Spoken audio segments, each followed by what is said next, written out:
నమశంకరాయ. April 30వ తారీఖు రోజున నరసింహస్వామి జయంతి. అనగా వైశాఖ మాసం శుద్ధ చతుర్దశి సంధ్యా సమయంలో దుష్ట శిక్షణకై హిరణ్యకశిపుని సంహారార్థమై స్వామివారు అవతరించినటువంటి సమయం.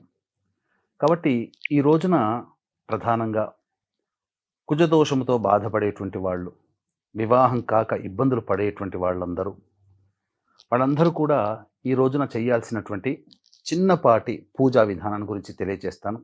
ముందుగా వీక్షించేటువంటి ప్రేక్షకులకి ప్రధానంగా మీ జాతకరీత్యా కలుగు విద్య, వివాహ, ఉద్యోగ, దాంపత్య, అనారోగ్య సమస్యల నివారణకి, అలాగే మేష, మిథున, కర్కాటక, సింహ, కన్య, వృశ్చిక, ధనస్సు, కుంభమీన రాశిలో జన్మించిన వారికి శనిదోష నివారణకై సర్వదోష నివారణ పూజలు హోమాలలో భాగంగా మే 1వ తారీఖు రోజున సాయంకాలం 6 గంటలకి సర్వదోష నివారణ పూజలు హోమాలు జరిపించి శక్తిపాతం చేసినటువంటి కరుంగలిమాల ఇవ్వడం జరుగుతుంది.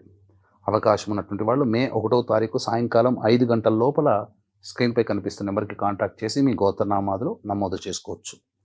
ఇక ఈ నరసింహస్వామి జయంతి రోజున వివాహం కావాల్సినటువంటి వాళ్ళు, కుజదోషంతో బాధపడేటువంటి వాళ్ళు, ముఖ్యంగా రుణ బాధలు తొలగాలి అనుకున్నటువంటి వాళ్ళు ఈ రోజున స్వామివారికి కుంకుమ నీరు మరియు తేనెతో అభిషేకము జరిపించి చలివిడి, పానకము, వడపప్పు ఇవి స్వామివారికి నైవేద్యంగా పెట్టినట్లయితే తప్పకుండా స్వామివారి యొక్క అనుగ్రహంతో వివాహ సమస్యలు తొలగిపోతాయి.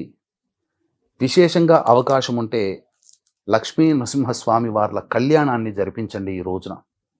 ఎందుకంటే చిత్తా నక్షత్రము, చతుర్దశి తిథి కూడా ఉంది కాబట్టి.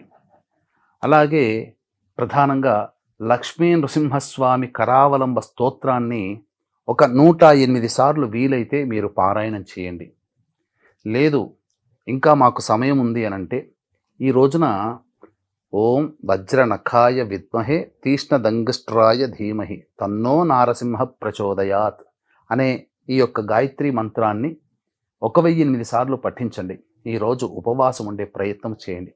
తప్పకుండా ఆ స్వామి వారి యొక్క దివ్య అనుగ్రహంతో ఇప్పుడు చెప్పినటువంటి సమస్యల నుంచి సత్వరమే పరిష్కారం లభిస్తుందని చెప్పవచ్చు.